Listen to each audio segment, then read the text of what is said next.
નમસ્કાર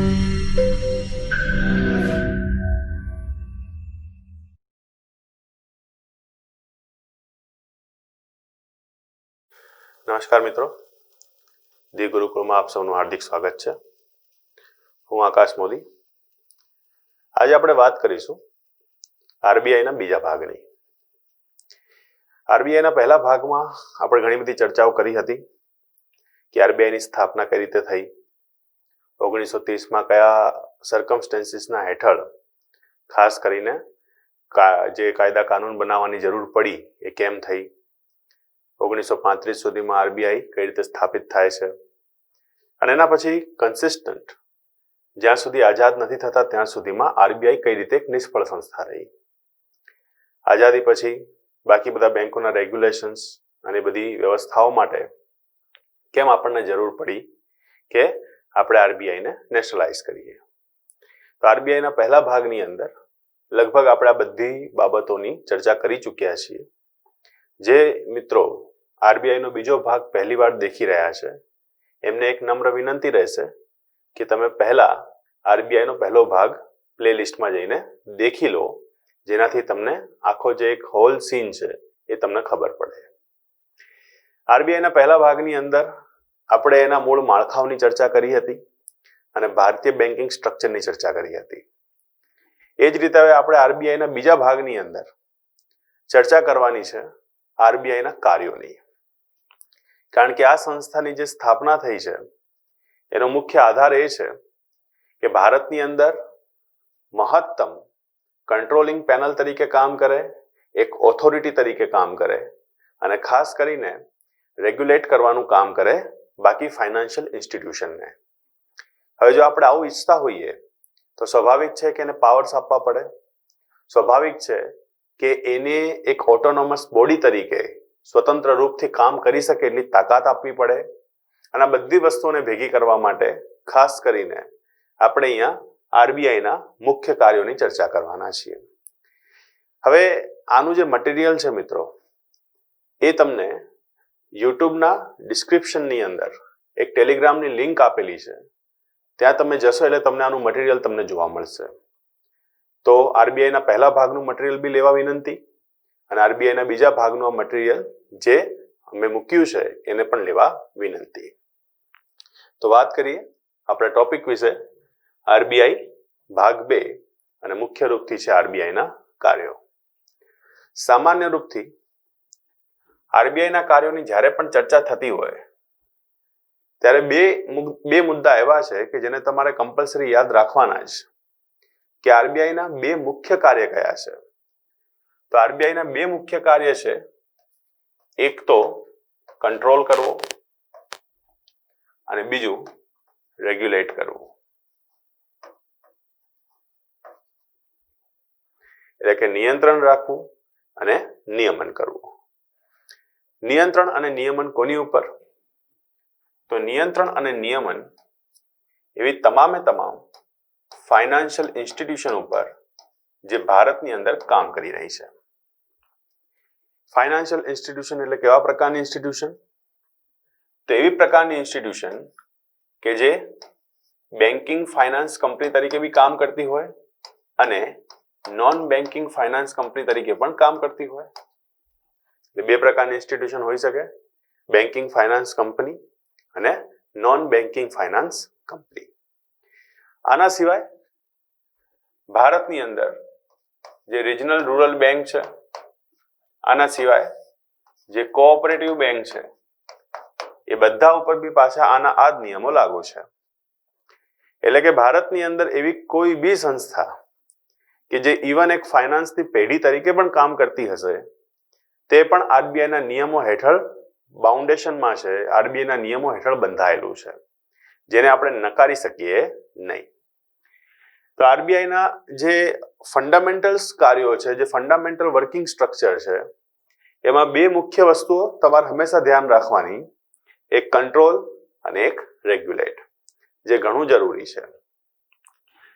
હવે જેમ જેમ આપણે આગળ વાત કરીએ તેમ તેમ મેં તમને જેમ કીધું એ રીતે કે આરબીઆઈને આપણે 1949માં નેશનલાઇઝ કરી દીધી અને આરબીઆઈ માટે આપણે ખાસ કરીને ઇન્ડિયન બેન્કિંગ રેગ્યુલેશન એક્ટ 1949 ને પસાર પણ કરી દીધો.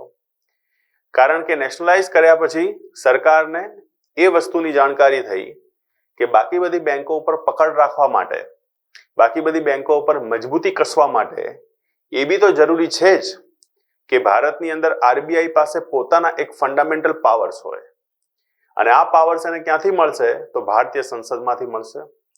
આ જ કારણોથી માર્ચ 1949ના અંદર ભારતીય સંસદે આરબીઆઈને અત્યંત શક્તિશાળી કરતો અને ભારતની અંદર જેટલી પણ વિદેશી દેશી જેટલી પણ બેંક હતી એ બધાને આરબીઆઈના નીચે લાવતો એક કાયદો પસાર કર્યો, જેને આપણે કહીએ છીએ ઇન્ડિયન બેન્કિંગ રેગ્યુલેશન એક્ટ. આ એક્ટના હેઠળ આરબીઆઈ એક્ટ 1935માં સુધાર થયો અને આરબીઆઈ સૌથી વધુ શક્તિશાળી બની ગઈ. તો કુલ મળીને જોવા જઈએ તો આ એક આખો એક એવો ક્રમ હતો, આખો એક એવો કાયદો હતો કે જેને આરબીઆઈને શક્તિશાળી કરી દીધો. પણ આરબીઆઈના શક્તિશાળી થવાની સાથેની સાથે જ આરબીઆઈ ઉપર જવાબદારીઓ પણ આવી. દેખો, તમને અધિકાર મળે એ તો બરોબર છે, પણ અધિકારની સાથે જવાબદારી હોવી બી જરૂરી છે. કારણ કે જો જવાબદારી વગરના અધિકાર હોય તો એ સંસ્થા કે વ્યક્તિ સ્વચ્છંદ થઈ જાય. જેમ કે આપણા દેશના બંધારણની હાલત કેવી છે?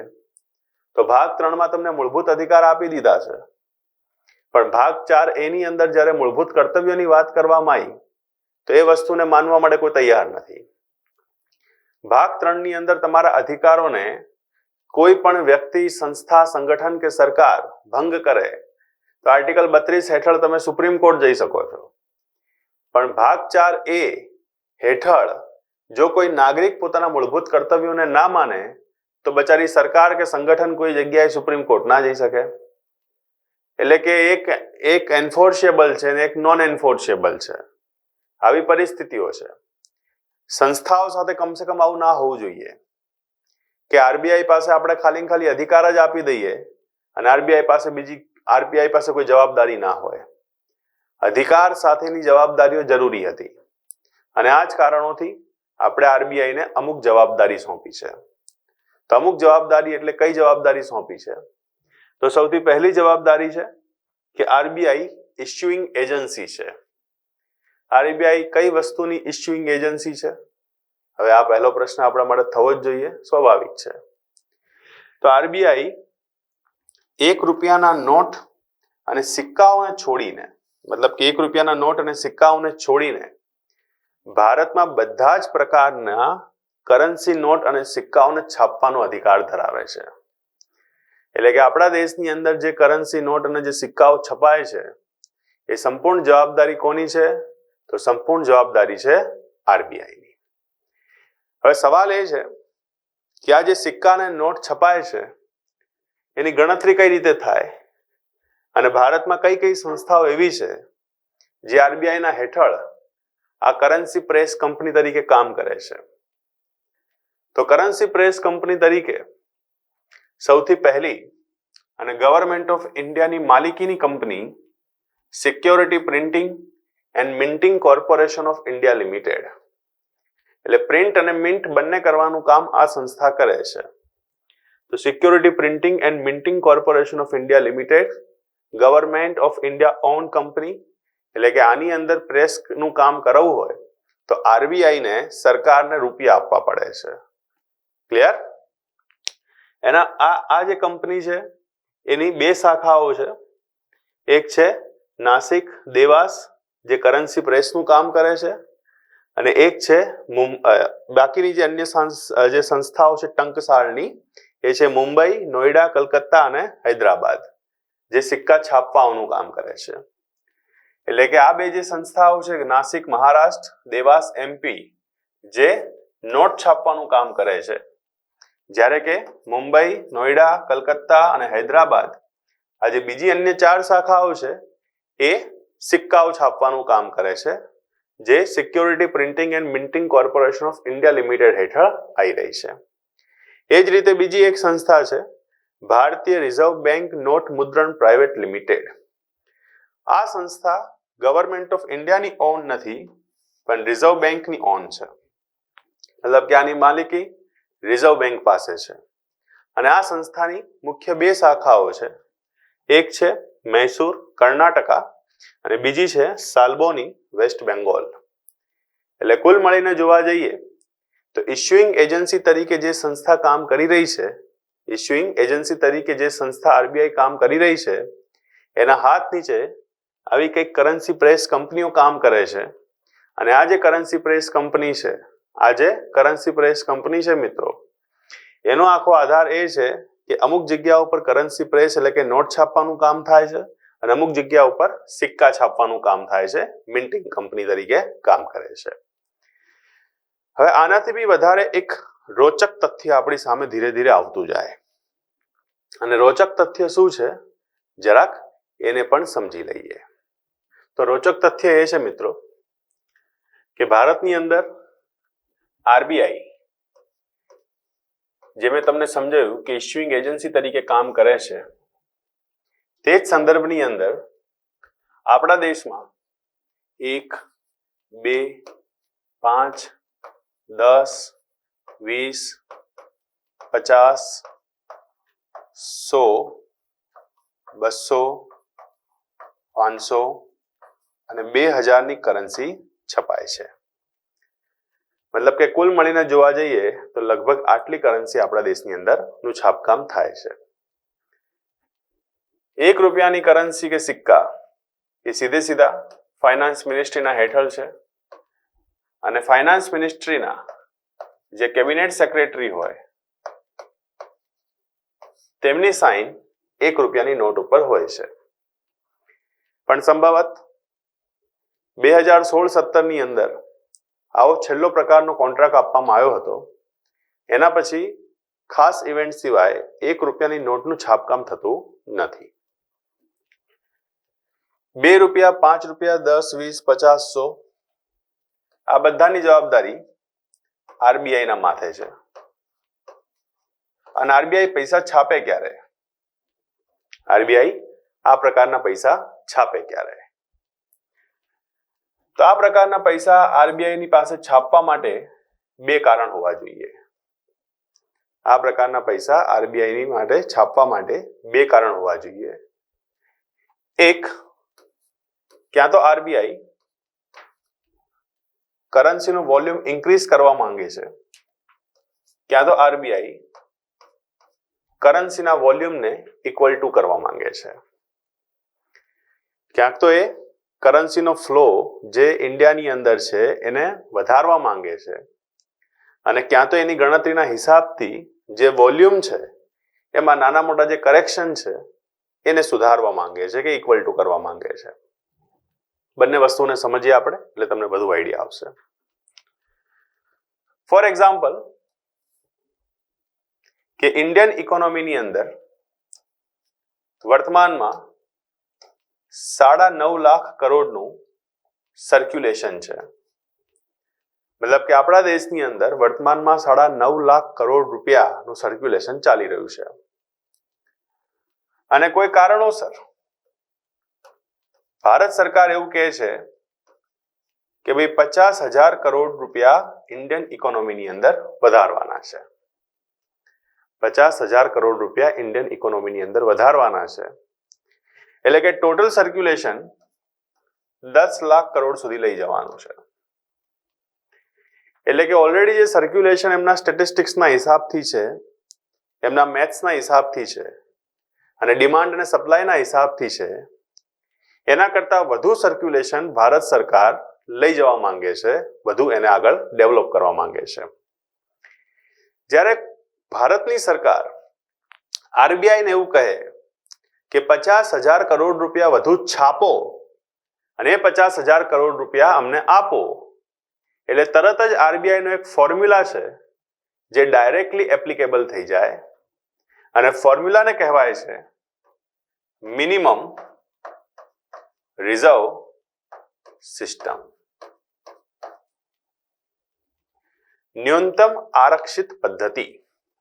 શું છે આ મિનિમમ રિઝર્વ સિસ્ટમ? તો મિનિમમ રિઝર્વ સિસ્ટમની અંદર આરબીઆઈ સરકારને રૂપિયા આપવાની ના નહીં પાડે.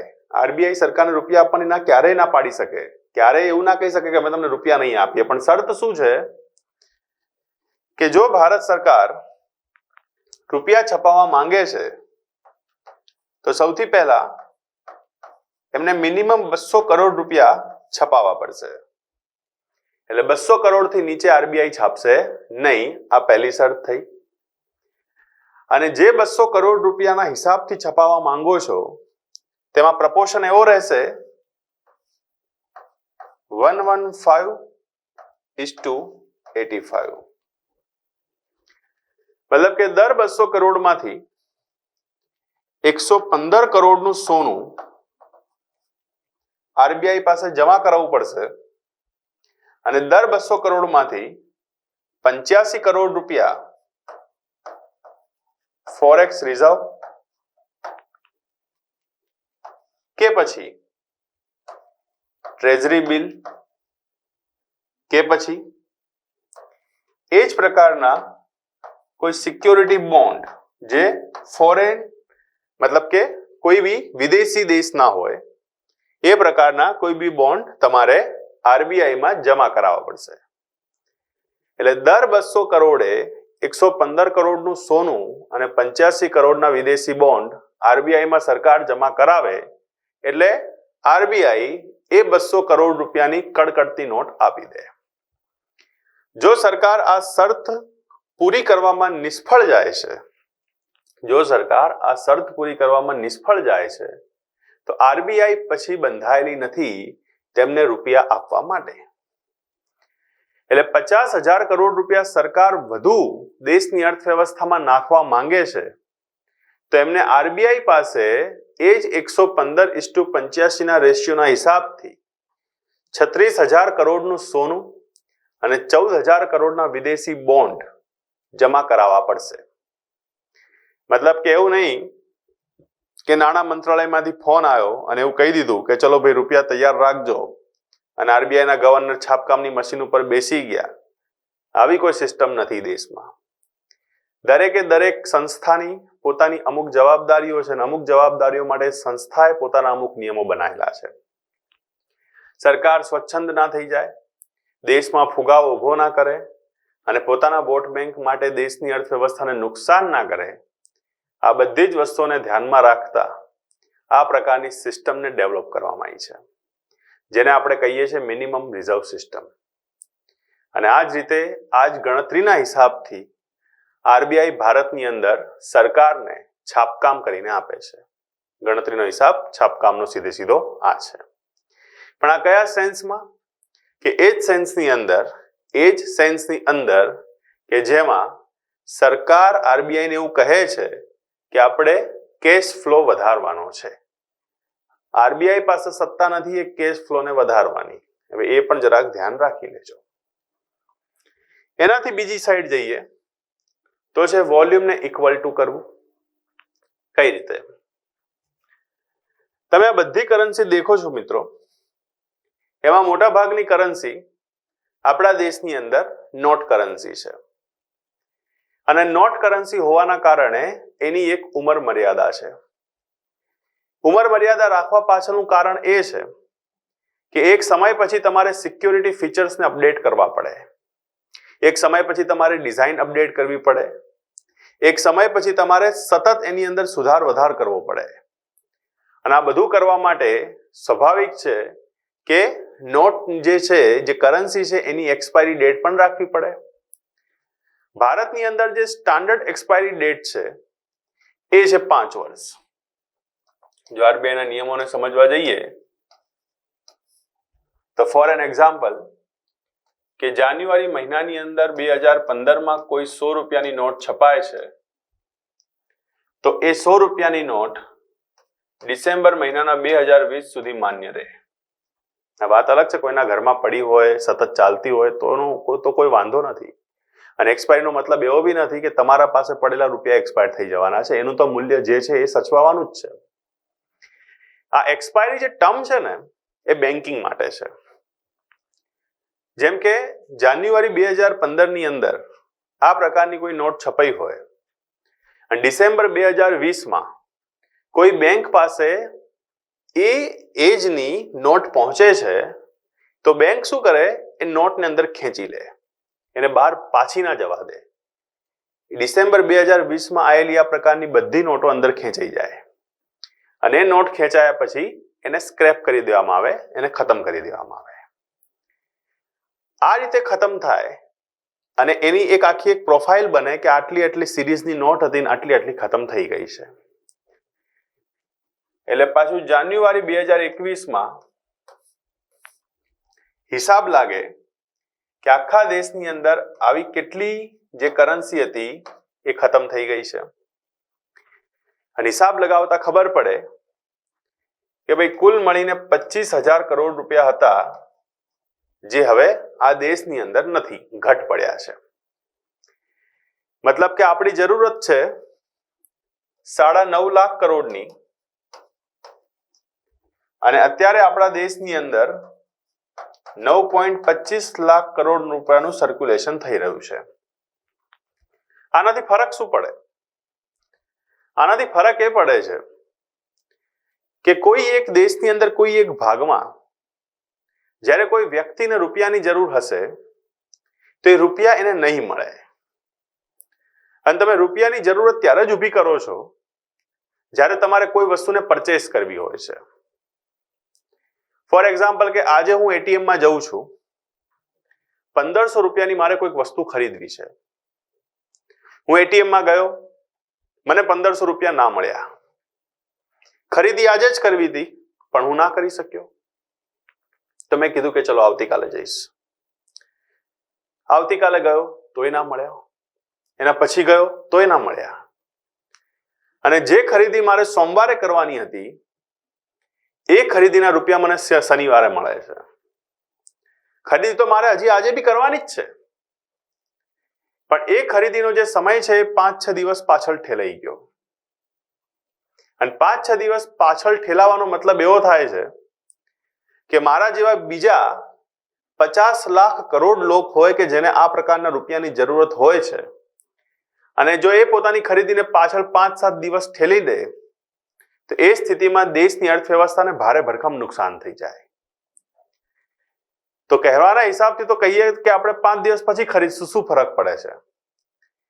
પણ જે કંપનીને 5 દિવસ પછી લેટ સેલિંગ થવાનું છે એનું પ્રોડક્શન બી એટલું ધીમું જ થવાનું છે અને જીડીપીમાં એટલું રિફ્લેક્ટ ઓછું જ થવાનું છે. આ નાના નાના ટર્મ છે પણ બહુ બેઝિક ટર્મ છે, સમજવાની વાત છે. તો હવે સરકારની જવાબદારી શું છે? તો સરકારની જવાબદારી એ છે કે આ 25,000 કરોડ રૂપિયાની જે ઘટ પડી છે એને પૂરી કરે. અને એને પૂરી કરવા માટે આરબીઆઈ ને કહેશે કે ભાઈ અત્યારે હાલની તારીખમાં દેશમાં જે ઘટ પડેલી છે એને કમ્પ્લીટ કરો. આરબીઆઈ કહેશે ઓકે, અને જેટલી જેટલી કરન્સીની ઘટ પડે છે એટલી એટલી કરન્સી નવી છાપશે. પણ જે આ કરન્સી નવી છાપે છે એમાં મિનિમમ રિઝર્વ સિસ્ટમની થિયરી એપ્લિકેબલ નથી. અને એપ્લિકેબલ ના હોવા પાછળનું કારણ મિત્રો એટલું જ છે કે અહીંયા દેશની અંદર જે કેશ ફ્લો છે, જે લિક્વિડિટી છે એને ઇન્ક્રીઝ નથી કરવાની પણ જે ઘટ પડી છે એને ઇક્વલ કરવાની છે, એને સરભર કરવાની છે. અને સરભર કરવાની જવાબદારી આરબીઆઈની છે, જેના માટે સરકારના એ બાહેધર છે અને સરકાર એમને કહી શકે છે. આ કારણોથી તેમને આ પ્રકારની કોઈ બી વ્યવસ્થા અને સુવિધા નહીં મળે. એમનું મૂળ કામ એટલું જ છે કે એમને આ પૂરું કરી દેવાનું છે. તો કહેવા પૂરતી તો ઇસ્યુઇંગ એજન્સી છે પણ ઇસ્યુઇંગ એજન્સીની પાછળ જે આરબીઆઈના છાપકામ પદ્ધતિના નિયમો ચાલે છે એની પણ અહીંયા ચોક્કસ ચર્ચા અને વ્યવસ્થા છે જેને સમજવું પડે. કારણ કે આપણા દેશની અંદર એક ખર્ચો છે જેને ના આપણે ટાળી શકીએ છીએ ના આપણે નકારી શકીએ છીએ. જેમ કે 2018માં 2000 રૂપિયાની છેલ્લી કરન્સીનો લોટ છપાયો હતો, એના પછી લોટ છાપવામાં નથી આવ્યો, એટલે કે છેલ્લા 1.5-2 વર્ષથી 2000 રૂપિયાની નોટ છપાતી નથી. પણ આપણી પાસે જે ડેટા છે એના હિસાબથી જે નોટ છપાઈ રહી છે, જેમ કે 2000 રૂપિયાની નોટ 2018માં છેલ્લે જ્યારે છપાઈ હતી ત્યારે એક નોટ છાપવા પાછળનો ખર્ચો અંદાજિત 46 રૂપિયા જેટલો હતો. હવે તમે જ્યારે બેંકમાં જાઓ છો, 2000 રૂપિયાની નોટ લો છો, શું તમે એમને 46 રૂપિયા રોકડા આપો છો? કે પછી બેંક વાળા તમને 1954 રૂપિયા આપે છે? એવું તો કશું થતું જ નથી. તો આજે 46 નો ખર્ચો છે તો કોઈ ભોગવી જ રહ્યું છે. હવે સ્વાભાવિક છે. 100 રૂપિયાની નોટ છાપવા પાછળ 41 નો ખર્ચો છે. આ તો ઘાટ કરતા ધીરે ધીરે ઘડામણ મોંઘું થઈ જાય. 10 રૂપિયાની નોટ છાપવા પાછળ 10 રૂપિયાની નોટ છાપવા પાછળ સીધો 6 રૂપિયાનો ખર્ચો છે. કારણ કે કરન્સીનું જે મટીરિયલ છે એ પાછું ખાલી કાગળ નથી, કાગળ અને કાપડનું મિશ્રણ છે. એ કાગળ અને કાપડના મિશ્રણ ઉપર એનું પ્રેસિંગ થાય, કટિંગ થાય, પ્રિન્ટિંગ થાય, ડાઇંગ થાય, સિક્યોરિટી જે છે એની અંદર થ્રેડ્સ ઉમેરાય અને કુલ મળીને તમારા સુધી પહોંચે. ટ્રાન્સપોર્ટેશનનો ખર્ચો, અમુક જગ્યા ઉપર પ્લેનના માધ્યમથી, હેલિકોપ્ટરના માધ્યમથી લઈ જવા પડે રૂપિયા. આ આખી ઘટનાની અંદર જે ખર્ચો બેસે છે એ ખર્ચાનો હિસાબ આટલો છે. હવે તમે જ વિચારો કે આ બધો ખર્ચો કોણ ભોગવતું હશે? સ્વાભાવિક ખર્ચો આરબીઆઈએ ભોગવવો પડે અને એનું બિલ ફાઇનાન્સ મિનિસ્ટ્રી ભરે. તો જ્યારે આવી એક કન્ડિશન હોય, આવી એક પરિસ્થિતિ હોય મિત્રો, ત્યારે સ્વાભાવિક છે કે સરકાર આવા ખર્ચાઓને ક્યાંક ને ક્યાંક અવોઇડ કરવાનું કામ કરે. જેમ કે મેં તમને કીધું કે આપણા દેશમાં 25,000 કરોડની ઘટ પડે, તો 25,000 કરોડની ઘટને પૂરી કરવા માટે જ્યારે સરકાર નવી કરન્સી છાપે તો દર 25,000 કરોડે સરકારને 260 કરોડનો ખર્ચો કરવો પડે છે ટ્રાન્સપોર્ટેશન સાથે. હવે દર 25,000 કરોડે 260 કરોડનો ખર્ચો થાય એટલે સ્વાભાવિક છે કે દર 5 વર્ષે આવો ખર્ચો ઉભો છે અને સમય સાથે ખર્ચો વધવાનો છે, કિંમતો એની વધવાની છે. તો અત્યારે હાલની તારીખમાં સરકાર અમુક વસ્તુઓ પર નજર કરી રહી છે, જેમાં સરકારની સૌથી પહેલી ઈચ્છા એવી છે કે બને ત્યાં સુધી લોકો ડિજિટલ ટ્રાન્ઝેક્શનનો ઉપયોગ કરે. પણ આપણા દેશની અંદર જે ફાઇનાન્શિયલ લિટરેસીના મુદ્દા છે અને ડિજિટલ ટ્રાન્ઝેક્શનની અંદર ખાસ કરીને જે સાયબર ક્રાઇમના મુદ્દા છે, ફિશિંગના મુદ્દા છે, એ બધી અમુક સમસ્યાઓ છે કે જ્યાં સુધી એને સોલ્વ નહીં કરીએ ને ત્યાં સુધી લોકોનો વિશ્વાસ નથી આવવાનો. તો ડિજિટલ મુદ્દાનો એક બાબત ઊભી થઈ ગઈ અહીંયા.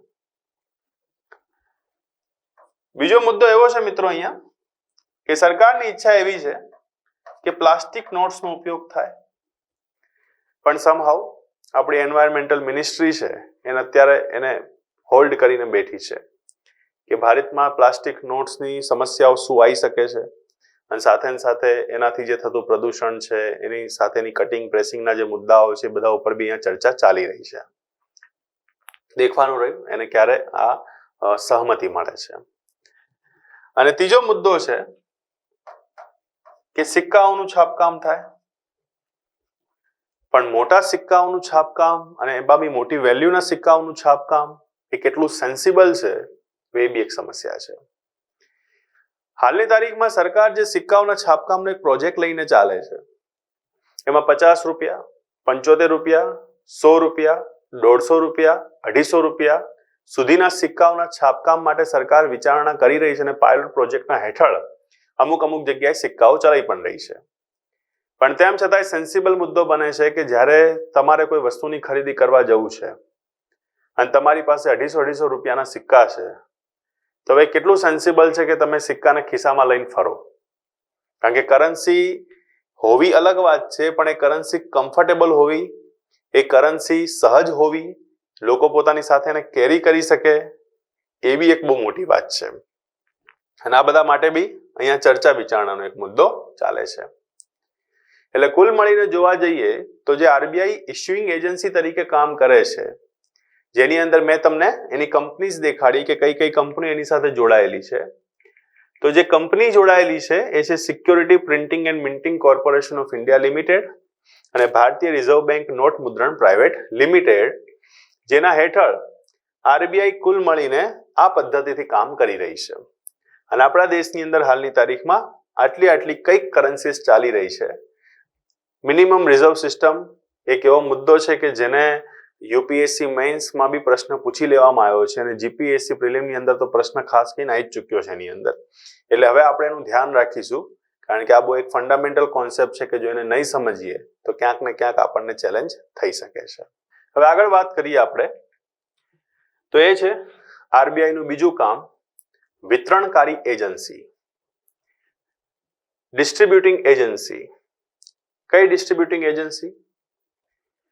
તો આરબીઆઈ અને સરકાર દ્વારા જે પણ નાણાંનું પ્રકાશન થાય છે, આરબીઆઈ અને સરકાર દ્વારા જે પણ નાણાંનું પ્રકાશન થાય છે તેના વિતરણકર્તા તરીકે આરબીઆઈ કામ કરે છે. વિતરણકર્તા તરીકે આરબીઆઈ કામ કરે છે. જેમ કે મેં તમને કીધું એમ, 1 રૂપિયાનો સિક્કો છાપવાનું કામ સરકાર કરે છે અને એના સિવાયના બાકી બધા મૂલ્યની કરન્સી છાપવાનું કામ આરબીઆઈ કરે છે. સિક્કો ભલે સરકાર છાપે પણ એ સિક્કાને કોઈ બી જગ્યાએ સપ્લાય ના કરી શકે. એ સિક્કાને સપ્લાય કરવા માટે કમ્પલસરી આરબીઆઈએ પોતાનો રોલ ભજવવો પડશે અને સરકાર છાપીને અલગ થઈ જશે. તો ભારતની અંદર જેટલી બી કરન્સી ડેવલપ થઈ રહી છે કે પછી જેટલી બી કરન્સી ઇસ્યુ થઈ રહી છે એ બધાની વિતરણકારી એજન્સી આરબીઆઈ કહેવાશે. આ એનું બીજું મોટું કામ છે. એના પછી ત્રીજું કામ છે સરકારની બેંક. સરકારની બેંકનો મતલબ એવો છે કે જ્યારે બી ભારતમાં સરકારને રૂપિયાની જરૂર પડે, જ્યારે બી ભારતની અંદર સરકારના ખજાનામાં રૂપિયા એક બહુ મોટો મુદ્દો તરીકે સામે આવે, જ્યારે બી ભારતની અંદર સરકારને ફિસ્કલ ડેફિસિટનો સામનો કરવો પડે, રેવન્યુ ડેફિસિટનો સામનો કરવો પડે, જ્યારે બી ભારતની અંદર સરકારના ખજાનામાં જ્યારે ઇમ્બેલેન્સ થવા લાગે, તે સમયની અંદર આરબીઆઈએ પોતાના ભાગ ભજવવા પડશે. ફોર એક્ઝામ્પલ કે સરકારને જરૂર છે 50,000 કરોડ રૂપિયાની, તો શું સરકાર તમને ફોન કરીને કહેશે કે ભાઈ અમને આપો 500,000 રૂપિયા, બધા પાસેથી ધીરે ધીરે ઉઘરાઈએ થઈ જશે 50,000 કરોડ રૂપિયા? આ રીતે સરકાર કામ કરે તો નહીં. સરકારને 50,000 કરોડ રૂપિયાની જરૂર છે તો સરકાર આરબીઆઈને કહેશે કે અમને માર્કેટમાંથી આટલા રૂપિયા લઈને આપો. આરબીઆઈ એ વસ્તુને ધ્યાનમાં રાખતા સરકારના નામ ઉપર સિક્યોરિટી બોન્ડ ઇસ્યુ કરશે. એ સિક્યોરિટી બોન્ડને પ્રાઇવેટ અને પબ્લિક કંપનીને સોંપવામાં આવશે અને લોકો માટે બી એને ઇસ્યુ કરવામાં આવશે. એની અંદર સંપૂર્ણ વિગત લખી હશે અને વિગતમાં કહેવામાં આવ્યું હશે કે આ પૈસા 7 વર્ષ સુધી નહીં ઉપાડી શકાય કે 5 વર્ષ સુધી નહીં ઉપાડી શકાય અને આ પૈસાના અવેજમાં તમને આટલું વ્યાજ મળશે. આ રીતે ભારત સરકાર, ગુજરાત સરકાર, યુનિયન ટેરિટરી, કોઈ પણ સંસ્થા જે મુખ્ય રૂપથી ભારતની અંદર કામ કરવા માંગે છે અને પૈસા લોકો પાસેથી કે સંસ્થા પાસેથી લેવા માંગે છે, તે આરબીઆઈના સપોર્ટ વગર લઈ શકે નહીં. આ જ કારણ છે કે આપણે સરકારની બેંક તરીકે એમને કહીએ છીએ. ઋણ પ્રબંધન અને સરકાર દ્વારા પ્રકાશિત ટ્રેઝરી બિલની ખરીદીનું કાર્ય કરે છે. એટલે સરકાર માટે ખાલી એક જ એજન્સી એવી છે કે જેને સીધે ફોકસ કરશે. આરબીઆઈ પછી એલઆઈસીને પણ કહેશે, આરબીઆઈ એના પછી ઇન્ડિયન પેટ્રોલિયમને બી કહેશે, આરબીઆઈ રિલાયન્સને બી કહેશે કે ભાઈ તમારે આટલી ખરીદી કરવી પડશે, એના અવેજની અંદર અમને રૂપિયા આપો. જો કે પ્રાઇવેટ કંપની માટે વસ્તુઓ બાધ્ય નથી કે એમને ખરીદી કરવી જ જોઈએ, પણ તેમ છતાં અમુક લાભોના હેઠળ એ ખરીદી કરતા હોય છે. તો આ છે સરકારની બેંક કહેવાય. આના સિવાય તેને અંતિમ સમયની બેંક પણ કહેવાય છે, bank of the last resort. જેમ કે સરકારની બેંક તરીકે કામ કરે છે તેમજ એ બાકી અન્ય બેંકો માટે બી આ રીતનું જ કામ કરે છે. કોઈ બેંકને નુકસાન જવાની શરૂઆત થાય છે, નોન પરફોર્મિંગ એસેટ ધીરે ધીરે વધવાની શરૂઆત થાય છે, કોઈ પણ બેંકને ધીરે ધીરે એની અસેટ્સની અંદર નુકસાન આવવા લાગે છે અને એને રિકન્સ્ટ્રક્શનની જરૂર છે, એની જે લાયબિલિટી છે, જે ઉધારીઓ છે એ વધતી જાય છે અને એની આવક ઘટતી જાય છે, આ બધી જ પરિસ્થિતિઓની અંદર આરબીઆઈ તમામ ફાઇનાન્શિયલ ઇન્સ્ટિટ્યુશન્સને પોતાની મદદ કરે છે. આ મદદના હેઠળ સૌથી મોટો મુખ્ય ઉદ્દેશ્ય એટલો છે કે એની સાથે જે જોડાયેલા ગ્રાહકો છે એને કોઈ હિસાબે નુકસાન ના જવું જોઈએ. અને આ જ કારણ છે કે આરબીઆઈ તમામ બેંકો ઉપર બહુ કડી નિગરાની રાખે છે અને તમામ બેંકોની ઉપર પકડ એટલી મજબૂત રાખે કે જેનાથી એમના ઓડિટિંગ વ્યવસ્થિત થઈ શકે. આ કારણોથી ખાસ કરીને જ્યારે તમે આટલી એક પકડ મજબૂત રાખતા હો તો સ્વાભાવિક છે કે જ્યારે એમને જરૂર પડે ત્યારે તમારે એમની મદદ બી કરવી પડશે. જેમ કે ફોર એક્ઝામ્પલ તમે જોયું હશે, યસ બેંકનો કિસ્સો તમે જોઈ લો. યસ બેંકનો આખો કિસ્સો કેવો નીકળ્યો કે જેની અંદર બેંક છેલ્લામાં છેલ્લા સ્તર સુધી પહોંચી ગઈ હતી અને ઉઠવાની તૈયારીમાં હતી અને એને એસબીઆઈને સોંપીને અને બાકી અન્ય બીજી સંસ્થાઓને સોંપીને કહી દેવામાં આવ્યું કે હવે આને પાછું રિકન્સ્ટ્રક્ટ કરો.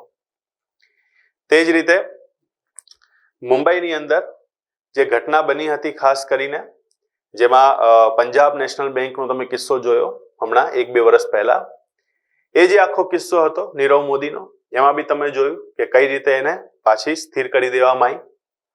એ જ રીતે પંજાબ એન્ડ મુંબઈ કોઓપરેટિવ જે બેંક હતી પીએમસી, એની હાલત જે થઈ હતી ઉઠવાની તૈયારીમાં હતી તો એને ચૂપચાપ પાછી બેસાડી દીધી. મતલબ કે આરબીઆઈને ખબર છે કે કઈ રીતે કોને કેટલી સુવિધા આપવી, કોને કઈ રીતે કેટલા રિકન્સ્ટ્રક્ટ કરવા, એમની જે ઋણ પ્રબંધનની વ્યવસ્થા છે, એમની જે જમા પ્રબંધનની વ્યવસ્થા છે, એ બધાને કઈ રીતે સચોટ રીતે આગળ વધારવી.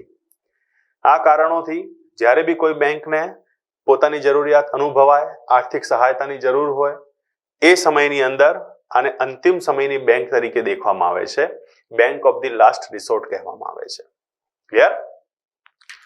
એનાથી આગળ વધીએ મિત્રો, તો એનું 5મું કામ જે છે એ છે વિનિમય દરને સ્થિર કરવાનું કામ, એક્સચેન્જ રેટ સ્ટેબિલાઇઝેશન.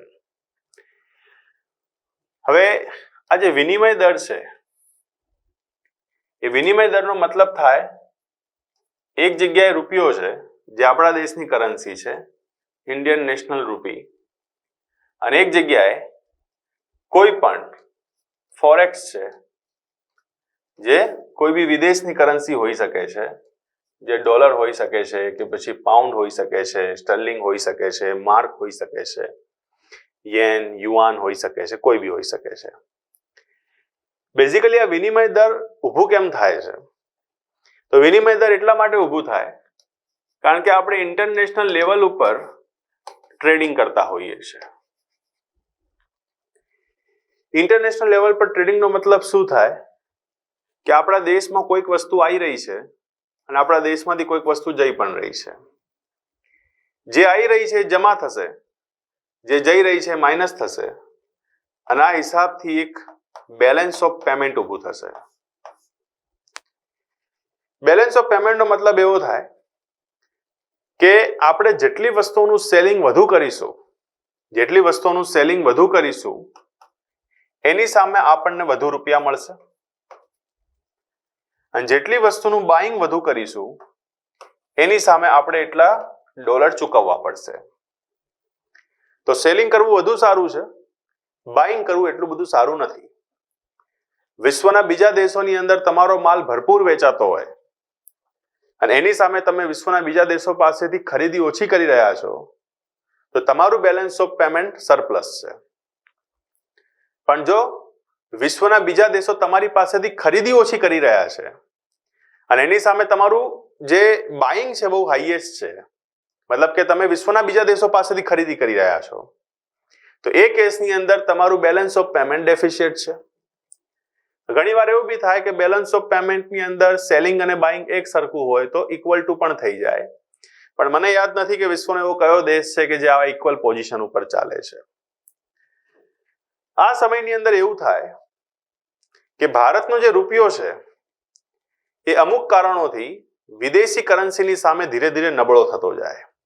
આપણે જો કે આની એક અલગ વિસ્તારથી ચર્ચા કરવાની છે બેલેન્સ ઓફ પેમેન્ટ નામના ચેપ્ટરમાં, ઇન્ટરનેશનલ ટ્રેડમાં, પણ અહીંયા તમને એક સાદી સમજણની માહિતી આપું છું કે કેવું થાય ઘણીવાર કે આપણે વિશ્વના બીજા દેશો પાસેથી જે ખરીદી કરી રહ્યા હોઈએ એવી સ્થિતિની અંદર આપણી સેલિંગ અને બાઇંગના જે સમીકરણો છે એ આપણા હિસાબથી ઠીકઠાક ના બેસતા હોય, અને એવી પરિસ્થિતિની અંદર ખાસ કરીને કે જેમાં ભારતનો રૂપિયો ઇન્ટરનેશનલ સ્ટાન્ડર્ડાઇઝ નથી.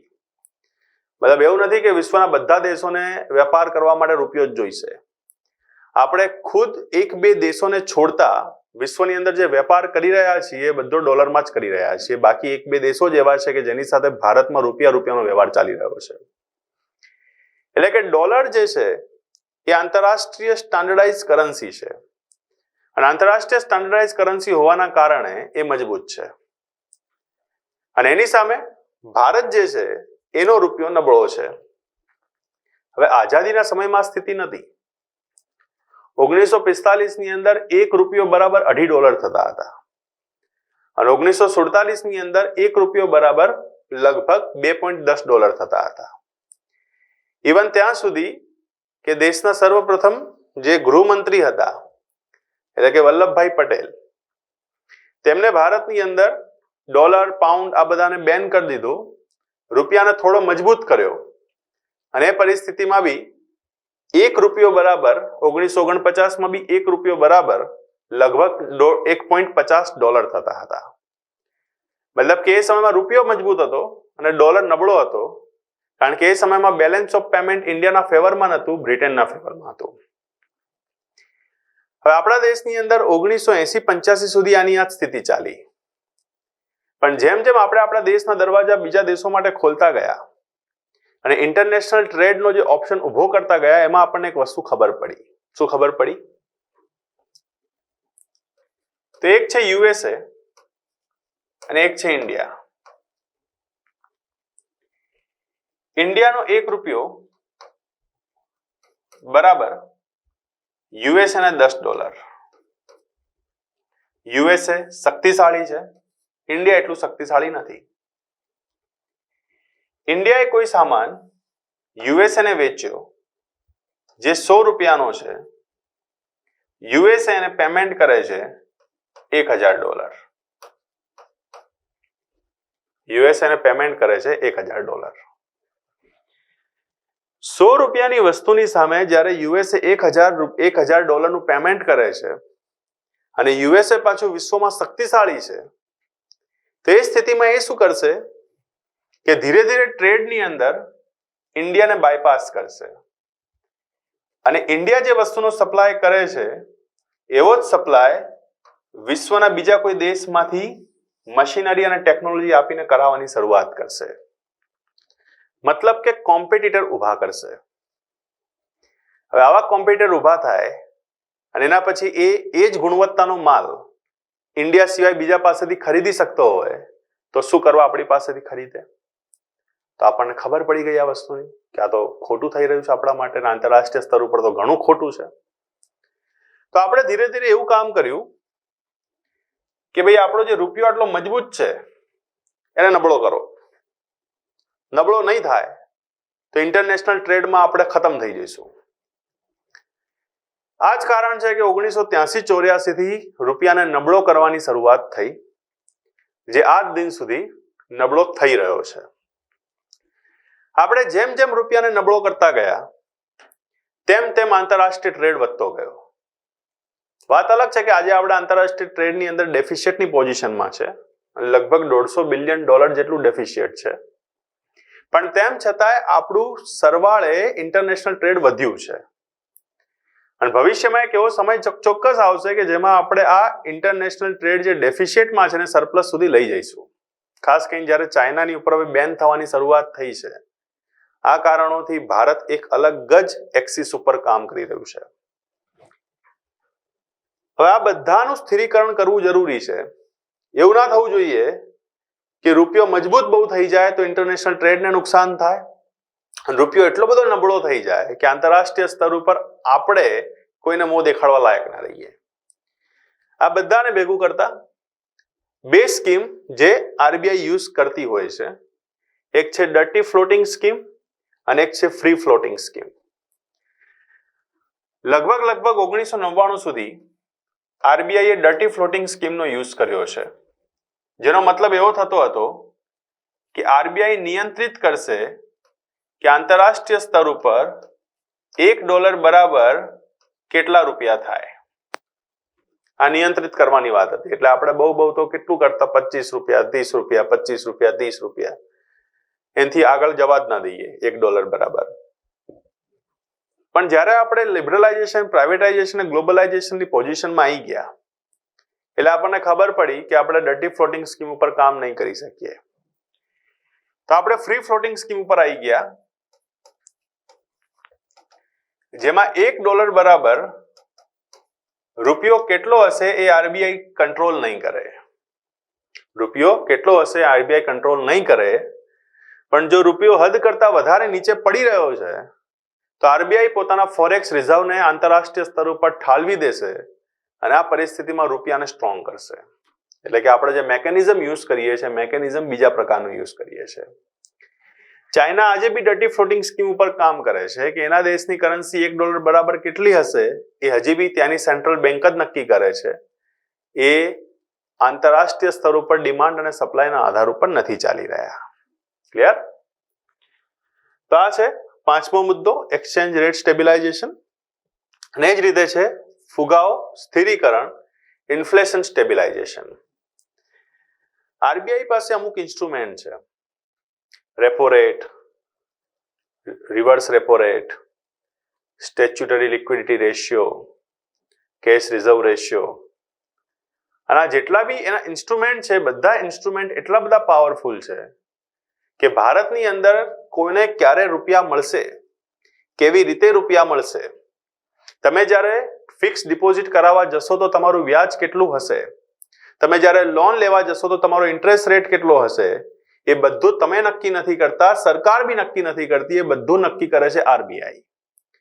મતલબ કે ભારતની અંદર જે આખી ફાઇનાન્શિયલ સિસ્ટમ ડેવલપ થઈ છે, ફાઇનાન્શિયલ સિસ્ટમની અંદર જે નાનામાં નાના ક્લસ્ટર અને મેકેનિઝમ ડેવલપ થયેલા છે એ બધાને સુખ અને સમૃદ્ધિથી ચલાવવાનું કામ આરબીઆઈ કરે છે, પ્લસ સાથેની સાથે એનું કંટ્રોલ અને રેગ્યુલેટિંગ કરવાનું કામ બી આરબીઆઈ કરે છે. અને ઘણીવાર એવું થતું હોય છે કે આરબીઆઈના નજરમાં જે વસ્તુ સાચી હોય એ વસ્તુ દેશ માટે ઘણી ખોટી થઈ જતી હોય છે. જેમ કે 2008 ની વાત કરીએ ખાસ કરીને, તો 2008માં એક ભયંકર મહામંદી આવી હતી અને આ ભયંકર મહામંદીની ચપેટમાં ઇન્ડિયા પણ આવી ગયું હતું. હવે થયું એના પછી એવું કે આરબીઆઈએ ધીરે ધીરે રેપો રેટ ને રિવર્સ રેપો રેટ વધારવાની શરૂઆત કરી. અને આ રેપો રેટ ને રિવર્સ રેપો રેટ જેમ જેમ વધારતા ગયા તેમ તેમ ભારતની અંદર બેંકો પાસે રૂપિયા લિમિટેડ થઈ ગયા અને બેંક એ રૂપિયાને બજારમાં નથી આપવા માંગતી, રિસ્ક ફેક્ટરના કારણે, બીજી વસ્તુ કે એમની પાસે શોર્ટેજ હતી. આવી પરિસ્થિતિની અંદર જે દેશના પૂર્વ રાષ્ટ્રપતિ અને અત્યારે આપણી વચ્ચે નથી એવા પ્રણવ મુખર્જી, દેશના પૂર્વ નાણામંત્રી પી ચિદમ્બરમ, આમને આરબીઆઈના ગવર્નરને લેટર લખ્યા હતા અલગ અલગ સમયમાં અને એવું કીધું હતું કે તમારે આ રેપો રેટ, રિવર્સ રેપો રેટની વસ્તુને થોડું નીચું કરવાની જરૂર છે, જેનાથી પૈસા ફ્રી થશે, લોકો પાસે જશે, લોકો ખરીદી કરશે તો દેશની અર્થવ્યવસ્થા બેઠી થશે. હવે એક એવો સમય હતો કે જ્યારે તમારી પાસે રૂપિયા નતા, આવક તમારી સીમિત હતી, બેંકો તમને લોન આપતી નથી અને આ પરિસ્થિતિની અંદર રૂપિયા નતા, વસ્તુઓ ખરીદવી હતી, ડિમાન્ડ ઊભી થતી હતી અને પોઝિશન ઇન્ફ્લેશન વધતું હતું. કુલ મળીને 2014 સુધી સરકારોએ પૂરેપૂરો પ્રયત્ન કર્યો કે આરબીઆઈના ગવર્નરને સમજાવી શકાય, પણ તેમ છતાં બી આરબીઆઈના ગવર્નર પોતાના સમીકરણ ઉપર ઠીકઠાક બેસતા હતા કે ના, આવું નહીં થઈ શકે.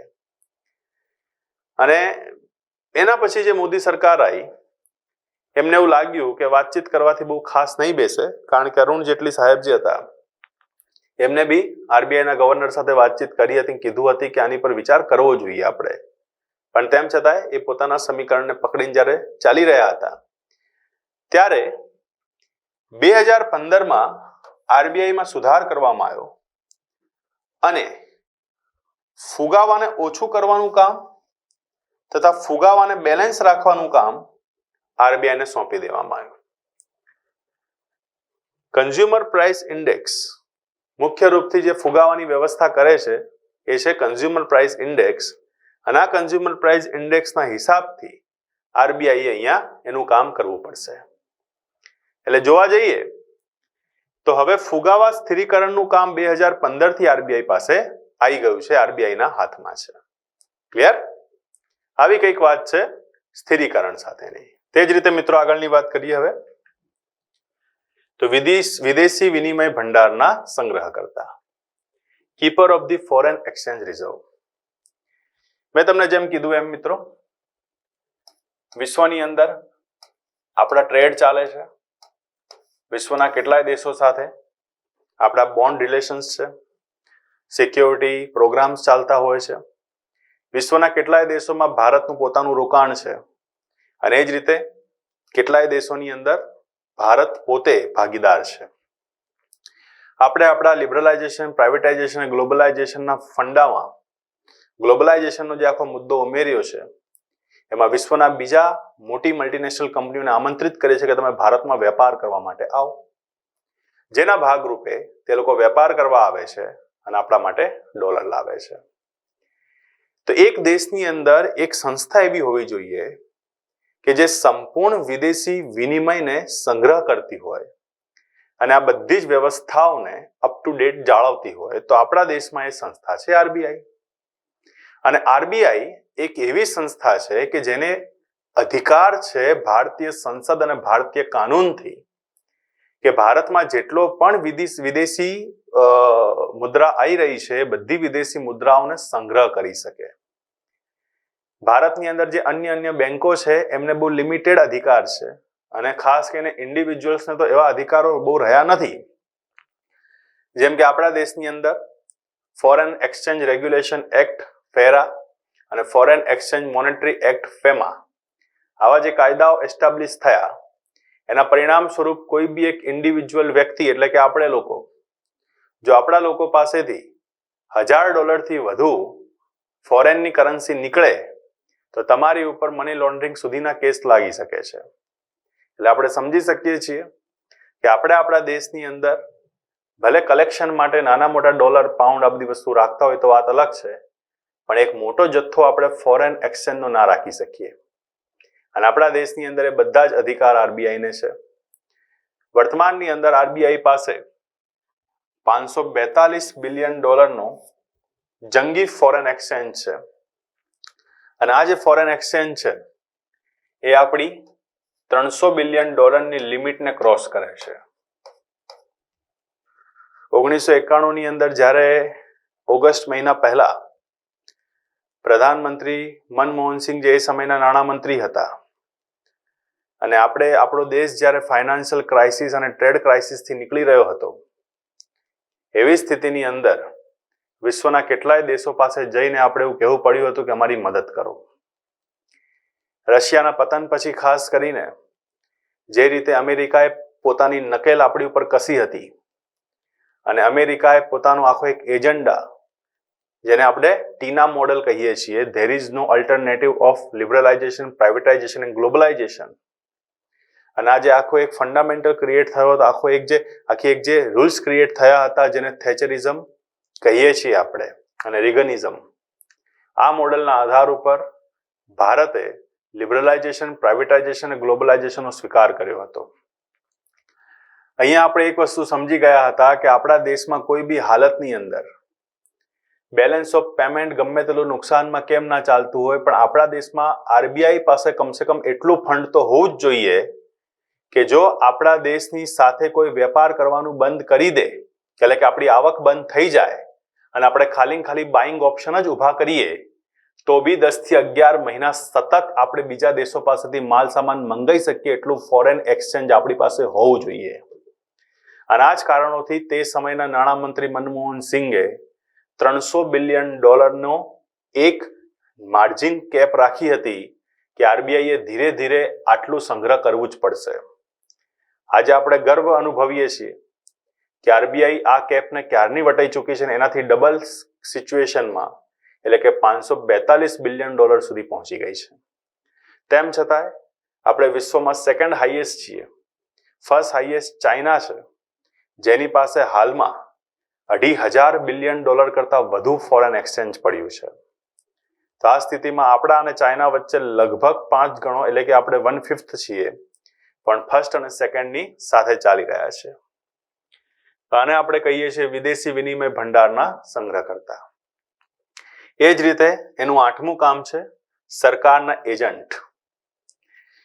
બેઝિકલી વિશ્વની 3 સંસ્થાઓ એવી છે જે 3 સંસ્થાઓમાં જ્યારે કોઈ વ્યક્તિ એઝ અ રિપ્રેઝેન્ટેટિવ જતો હોય તો એની પાવરનો ખ્યાલ આવતો હોય છે.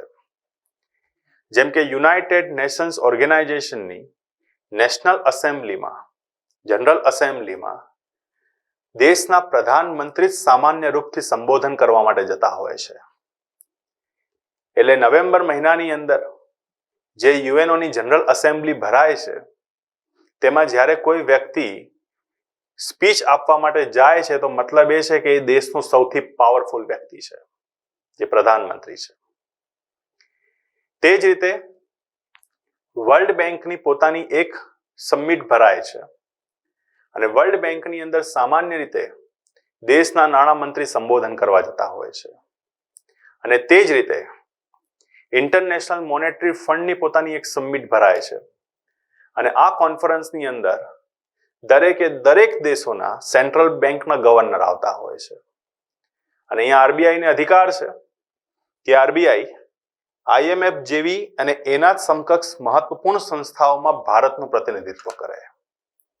આ બી એક લહાવો છે સરકારમાં કે આંતરરાષ્ટ્રીય સ્તર ઉપર તમે અને તમારું નામ આખા દેશનું પ્રતિનિધિત્વ કરતું હોય. આઈએમએફમાં જઈને આરબીઆઈ આંતરરાષ્ટ્રીય સ્તર ઉપર જે સંધિઓ છે એની સમીક્ષાઓ કરે છે.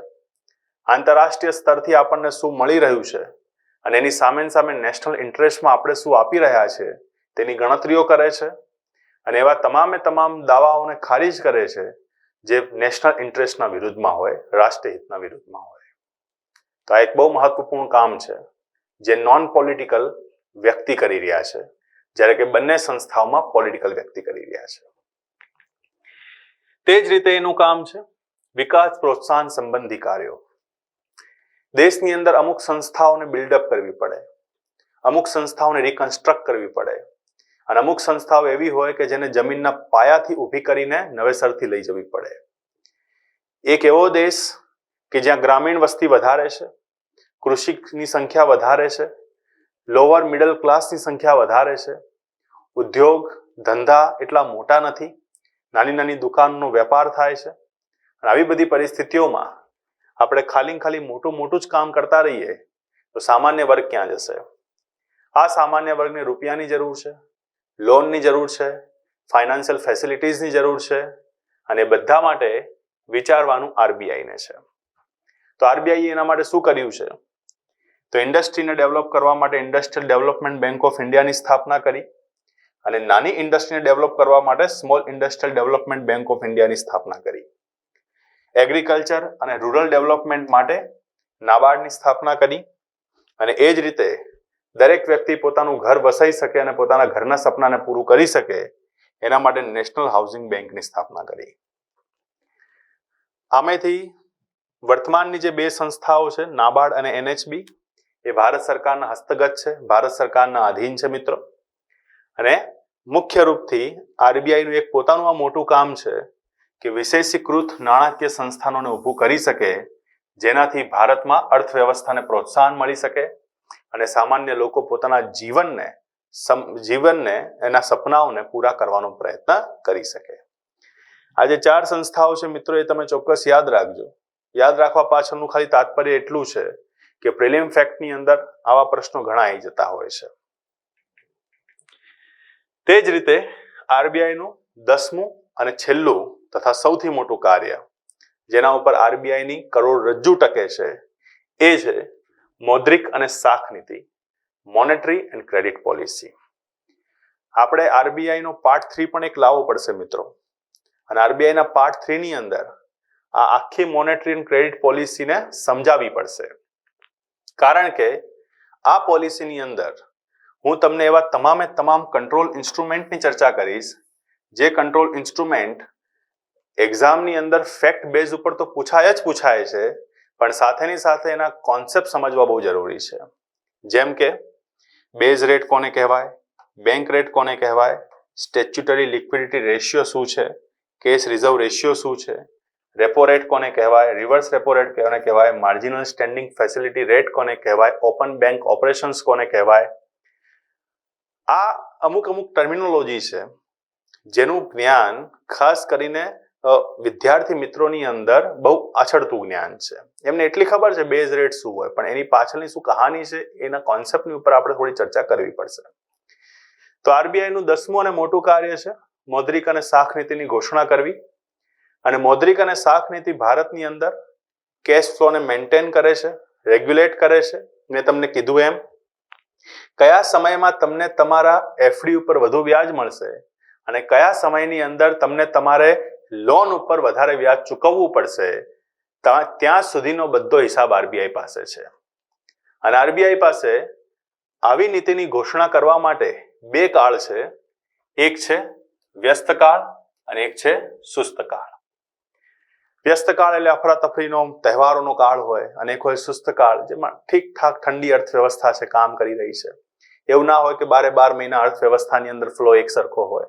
જ્યારે તહેવારો હોય, લગ્નની સિઝન હોય, ખરીદી વધુ થતી હોય તો વ્યસ્ત કાળ કહેવાય. અને જ્યારે સામાન્ય રૂપથી જેમ કે આ બધા મહિના જે ચાલી રહ્યા છે, અધિક માસ છે કે પછી શ્રાદ્ધનો મહિનો છે, એમાં સુસ્ત કાળ જેવી સ્થિતિ હોય, એટલી બધી ખરીદી ખાસ ના થતી હોય. અને વર્ષમાં આવી રીતે 2 કાળ છે.